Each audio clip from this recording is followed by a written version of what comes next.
prevent suicide. One is individual level strategies, another is community level strategies. So individual level strategies what? That is person to person. If I am vulnerable, what should be done with me so that I will not commit suicide? That is individual level. And suppose the student community, you are all students, so student community, maybe farmer community, or maybe army arms personnel who are serving the country. So these are different communities. So community level are also important. So in individual level, first important thing is identifying the mental state. That what is the mental state of the person? That is very important. Identifying the warning sign, that is also important, and identifying the risk factor. So risk factor already we have covered. Now we will be able to know about identifying the mental state and identifying the warning sign. That what are the sign and symptom? Whether we the surrounding people of that person who is trying to think or who is trying to plan or who has planning in his or her mind about suicide is giving some signs so that we can understand. Yes, there are different signs. We can understand it. What is going into the mind of that person. Thế thì đến cái phần thứ ba của model là cái phần how làm thế nào, đúng không ạ? Là những cái chiến lược mà gì ngăn ngừa tự tử thì nó có thể đến từ nhiều góc độ khác nhau. Thì góc độ đầu tiên là gì góc độ cá nhân, hai là góc độ cộng đồng có thể làm gì, đúng không? Thì ở góc độ cá nhân thì gì có một cái là phát hiện những cái yếu tố rủi ro. Thì ở phần trước chúng ta đã đề cập đến một vài yếu tố rủi ro, đúng không? Thì ở phần này thì nhấn mạnh hơn là gì cần phải xác định xem là cái trạng thái tinh thần của người đấy như thế nào và đâu là những cái dấu hiệu gì của việc là người đấy đang có ý định tự tử hoặc là có cái suy nghĩ về tự tử, đúng không? This is for you.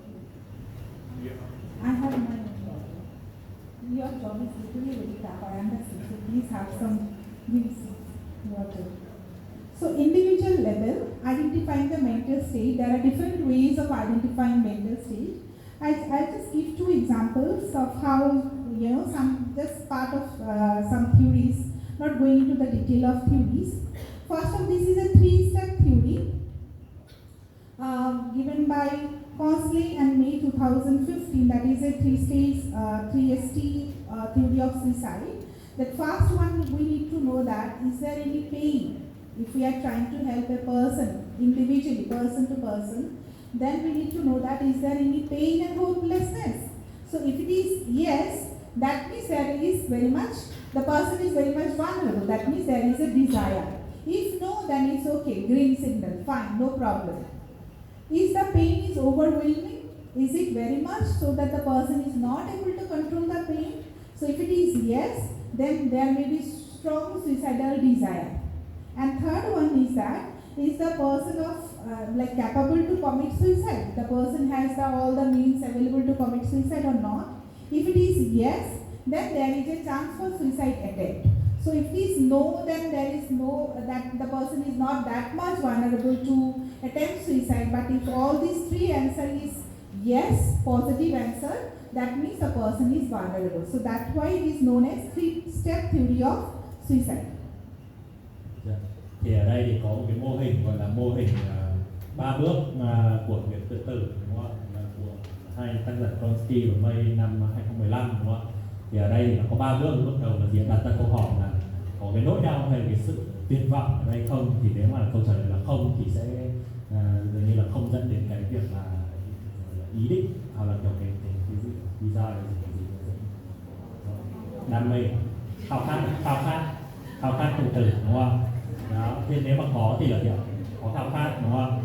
Thế thì lại chia tiếp là nếu mà cái nỗi đau này thì cái sự đau đớn đấy nó rất mạnh mẽ mà mình không thể thoát ra được ấy, thì nó là gì ạ?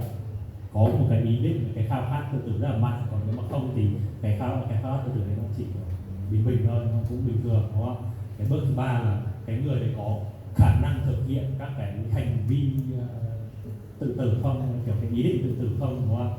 Thì gì ạ? Nếu mà không có thì nó chỉ là dừng ở mức ở khao khát thôi, còn nếu mà có thì nó sẽ dẫn đến hành động.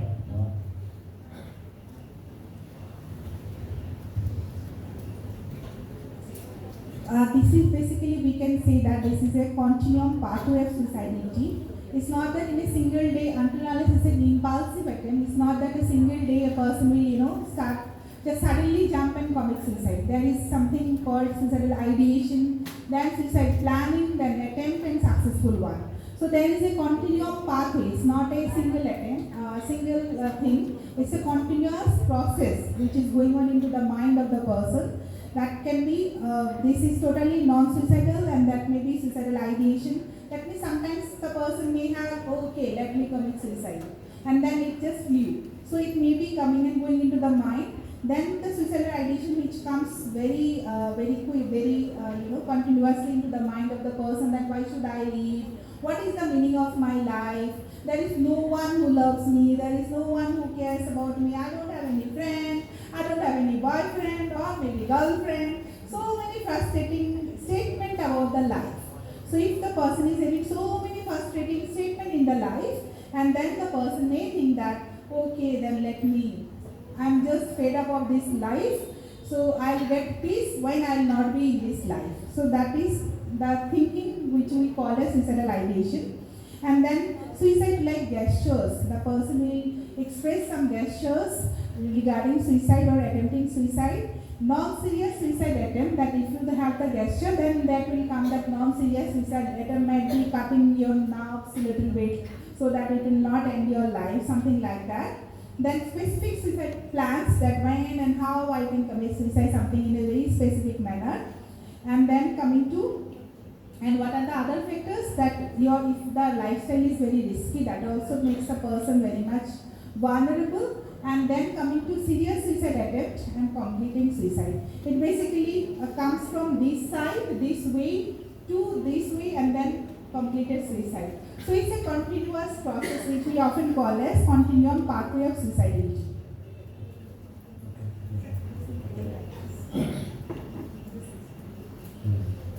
Thế thì đây là con đường dẫn đến tự tử, đúng không ạ? Thì con đường đầu tiên là không có con đường gì cả, đầu tiên là không có ý định tự tử gì cả, đúng không? Nhưng mà khi mà bắt đầu nó hình thành cái manh nha, gọi là gì, những cái ý tưởng, đúng không? Là giống như kiểu các bạn hay là buồn chết, chán chết thì gì đấy, đúng không? Thì nó là những cái dấu hiệu manh nha. Thì cái suy nghĩ này nó phát hiện là về sau, nếu mà nó được lặp lại, nó được củng cố thì nó sẽ kiểu có cái tính lâu dài và cái tính mãn tính ở trong đấy, đúng không ạ? Sau đó thì cái ý tưởng đấy nó càng ngày càng rõ, càng ngày càng hiện lên, thì gì ạ?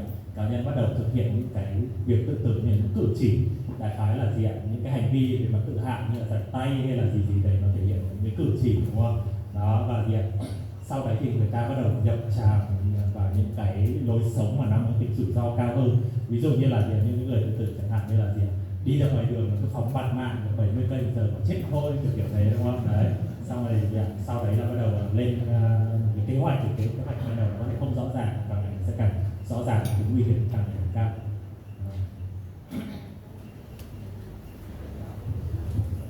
So now coming to what are the warning signs of suicide, that means if the person is having suicidal ideation, the ideation of taking one's own life is known as suicidal ideation. So if the person is having suicidal ideation, what are the different signs and symptoms, or what are the different warning behavior we will receive from that person? So that behavior can be behavioral, like behavior-wise, that may be cognitive, that may be somatic or affective, that emotion-wise. So in total, when a person is having strong suicidal ideation, he or she basically have cognitive or express cognitive symptoms or signs, behavioral signs, affecting signs, and the somatic also. So clubbing together, again I'll just express it, explaining the term suicide itself. 7-letter word is a wonder, we can say that 7 wonder, and this is again another wonder, that each and every letter of this term basically explain the warning sign. For example, the first letter is S. S stands for social withdrawal. If the person is tries to withdraw himself or herself from the society, the person is basically giving you a signal that I am in trouble. So that signal is something which we need to understand, that the person is in trouble. Talking or writing about death or suicide. Sometimes a person who used to write poems, something poems or some other things. So suddenly you can find that there are some very negative talks about self, very negative talks about life, very depressive, wordings in the writer. Then also we can understand this is a signal. Why suddenly he has changed his track from writing something which is very meaningful, which is very positive, which is very joyful part of life, to the negative aspect of the life. So again, that is a signal. So F stands for those writing about death or suicide, or looking for the means that how one can commit suicide, what are the available resources for attempting suicide, and sacrificing attitude, like giving the things to others. Suppose I love very much maybe my mobile phone, and I'm not ready to give my mobile phone to anyone because I'm very much positive about my things. And now suddenly I'm giving it to my younger brother or younger sister, and telling that you just enjoy this, Then if he or she asks me why you are giving, okay, you enjoy. What will I do? I'm not, hardly I will be in this world. Something like that, which is very much meaningful. That is a signal. They basically, those people who are having high suicidal addiction, they basically gives lots of signals through their words, through their behaviors, through their emotions also. But unfortunately, we, the near and dear one of that person, we don't understand those signals. And then what happened? The people become more vulnerable, thinking that nobody understands me, nobody understands my pains, nobody is understanding my words, what I actually want to tell. So that makes person pain more intense and make them more vulnerable. Thế thì vừa nãy lại có cái chữ suicide là dùng để nói về các yếu tố có thể yếu tố nguy cơ, đúng không? Thì bây giờ nói suicide là các cái dấu hiệu về tự tử, đúng không? Thì đầu tiên là social withdrawal, tức là kiểu cái việc mà thoái lui đi khỏi xã hội, thì nó liên quan đến cái việc là người ta bắt đầu nói nhiều hơn, bắt đầu viết nhiều hơn về tự tử, đúng không? Các bạn người ta có thể nói một cách rất là nghiêm túc, người ta có thể nói một cách rất là bông đùa, đúng không? Hoặc là người ta đề cập đến hoặc là tìm kiếm những cái công cụ dẫn đến việc tự tử. Tự nhiên đi mua hàng thấy ông nào mua roi, mua thêm ghế, mua thêm cái gì đấy, cũng phải kiểu nhìn xem là có vấn đề gì không, đúng không? Một cái là điểm điển hình là khi mà người ta sẵn sàng kết thúc cuộc đời, người ta có xu hướng là cho đi những cái thứ giá trị, những thứ quan trọng với họ, bởi vì họ nghĩ là chết rồi cần gì dùng đến đấy nữa, là tôi cho đi, thì đấy là những cái dấu hiệu nghiêm trọng, đúng không? So next is U. U stand for what? Sudden or unexplained behavior. There may be sudden changes in the behavior. Suppose a child who was very jovial, who was very much, talkative, who was very much joyful in nature, or who used to go outside for playing outside games and all. Suddenly the child is not going outside, suddenly the child is showing agitation, aggressive behavior, violence to the parents or maybe teachers or somebody.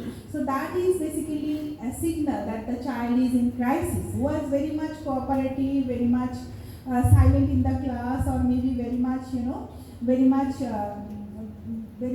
good, so-called good student, but suddenly showing this type of behavior means the child is basically trying to express his inner pains or suffering through these behaviors. So this is also important signal that the child is in pain.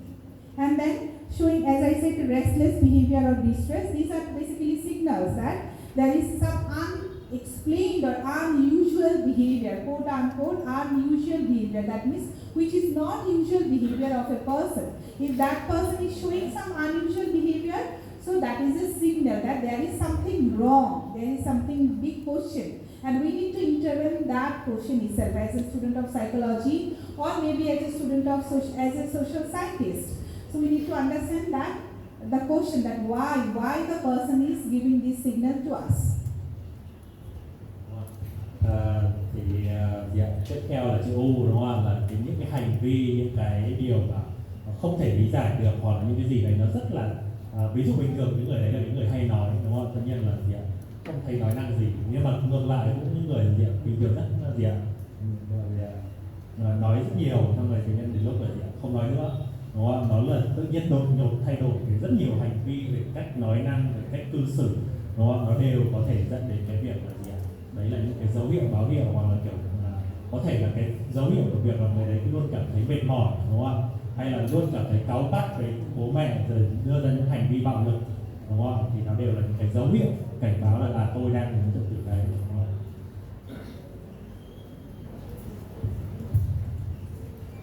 Next is what? I stand for what? Losing interest in most activities and internet addiction. If you are, you are very much fond of your mobile, it's okay. But if you are very much possessive of your mobile and all the time, you cannot think of your life without your mobile, then might be you need to think about. We need to check whether we fall into the categories of IA, that is internet addiction or not. And also there are many, new terminologies are there, that how many selfies I am taking every day. So on that basis also there are some terminologies which is coming into the DSM-5. So internet addiction is also, if the person is very much addicted to internet, that may also give a signal that there is no one whom he can talk or she can talk, there is no one whom he can, spend time with somebody. So that's why he is basically trying to spend more time into the virtual world rather than the real world. So there is a difference between virtual and the real world. Tiếp theo là ai đúng không? Là mất đi cái sự hứng thú với cả những điều mà trước đây cá nhân rất là thích làm, và đặc biệt là nghiện internet, thì ở đây các bạn chắc cũng không gọi là nghiện nhưng mà sử dụng rất là nhiều, đúng không? Nhưng mà sử dụng nhiều thì cũng không vấn đề, nhưng mà nhiều quá thì nó sẽ thành hại, đúng không? Nó thể hiện cái điều gì, đúng không? Nó thể hiện là cái việc là nó là những cái dấu hiệu của việc cái người đấy không có ai để chia sẻ đấy, không có ai để nói, không có ai dành thời gian cho, đúng không? Và người ta cho rằng là cái thế giới ảo, cái thế giới ở trên mạng mới là cái mà giúp cho họ đỡ cô đơn hơn. When my son used to play, PUBG and or other online games, and if I say stop, just don't play and stop, his behavior used to change. He used to say, why not? Why not? Let me play and then I'll talk to you. So behavior used to change. So again, the fond of, lots of fonts about or preference about the online games also makes the young generation, particularly 15, 16, 17 years old children are very much, or adolescents are very much vulnerable. Next letter stands for D. D means depressive. If the person is very much depressive, then this is a signal that why suddenly there is a change in his mood or in his behavior.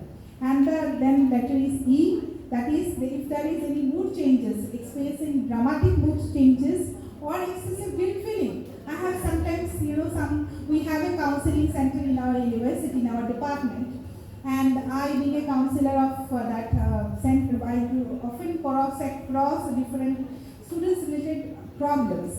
And sometimes we find, I used to see that some of the students are having excessive guilt feeling. That madam, my life is full of problems, even my family are having lots of problems, and who is the source of problem? I am having all the problems. So lots of self-guilt feeling, which often makes a person very much vulnerable. Actually, he came to have to the counseling center for have counseling session to reduce his suicidal ideation. He was found to have lots of high suicidal ideation, and then he came to the counseling center. And then while counseling him, I came to know that he is having lots of this guilt feeling. So excessive guilt feeling is also one of the signal when the person is saying like that, I'm worthless, I'm the only reason behind all the troubles for my life and my family. That means these are the signals. These are type of talks are basically signals. Thì cái yếu tố tiếp theo là cái tâm trạng trầm buồn, trầm cảm, hoặc là cái sự nỗi buồn, đúng không? Cái yếu tố đấy thì đã được lặp lại khá nhiều trong cái xuyên suốt của cái buổi này rồi. Cái Y là cái gì? Là cái trải nghiệm mà cái tâm trạng nó thay đổi lên xuống thất thường liên tục. Và có một cái đặc biệt trong quá trình làm nghề mà cô ấy để ý là cái cảm giác tội lỗi. Cái cảm giác tội lỗi thì nó thể hiện cái gì ạ? Tôi có nhiều vấn đề, gia đình tôi có nhiều vấn đề khắp mọi nơi, cuộc sống tôi luôn luôn là vấn đề, đúng không? Đó thì và gì ạ? Cái câu mà người ta nói điển hình là gì ạ? Tôi là lý do đằng sau những cái vấn đề của chính tôi, của gia đình tôi, đúng không? Rất đổ lỗi cho bản thân.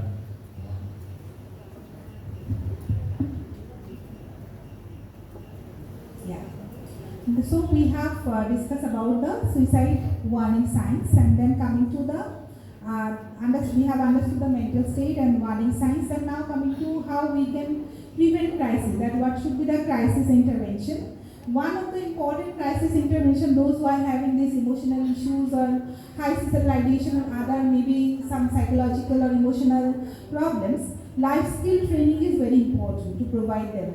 That how they can deal with their crisis of life, how they can deal with the stresses of life. So stress management techniques or life skills training can be provided to them. There's the economic condition. If the poverty is one of the major reasons behind attempting suicide, so loss of social supports should be given to the person so that his or her economical condition can be improved. And treatment is very important. Treatment to prevent re-attempts. If one person is attempting and if that is not successful, then definitely we need to try to prevent the re-attempt so that we can save his or her life. And finally, another intervention can be done, that promoting community connectivity. That means if the person is having low social support, that if the person has no such social support around himself or herself, then we can promote community connectivity so that he feels a part of the society. He feels or she feels that he or she is a very much important part and parcel of the society, not feels that I am like an alien coming from other world and nobody is accepting me. So this type of feeling is very much problematic for a person and make persons very much vulnerable. Đó. Thế thì để ngăn ngừa cái khủng hoảng này có thể diễn ra thì có thể có cách nào? Cách đầu tiên là giống như kiểu là huấn luyện kỹ năng mềm, như là dạy người ta những cái kỹ năng như chẳng hạn như là gọi là điều tiết stress, đúng không? Hay là một trong những cái vấn đề mà người ta thường hay gặp phải là những vấn đề về kinh tế thì ít nhất là cho người ta không phải lo về kinh tế thì người ta cũng sẵn sàng đương đầu với những cái vấn đề của chính mình hơn trong cái thời gian đấy, đúng không? Không phải lo về công việc tiền, đúng không? Cái thứ ba là vừa nãy có một yếu tố là khi là đã có thực hiện hành vi tự tử thì cái khả năng thực hiện nó sẽ cao hơn, và ngày nó càng cao hơn thì nhiệm vụ là đưa ra các cái trị liệu, đưa ra các cái cách thức nào đấy để ngăn ngừa cái điều đấy sớm nhất có thể để cái tình trạng này không tái diễn. Cuối cùng là cái tính cộng đồng, đúng không? Bởi vì một trong những yếu tố nhắc đi nhắc lại là không ai quan tâm đến tôi, không ai để ý tôi, không ai cho tôi chia sẻ, đúng không? Thì tăng cái tính cộng đồng ở đây để cho người ta cảm giác được thuộc về, đúng không? Cho người ta cảm giác là đấy không phải là người ngoài tinh, không phải là người lạ.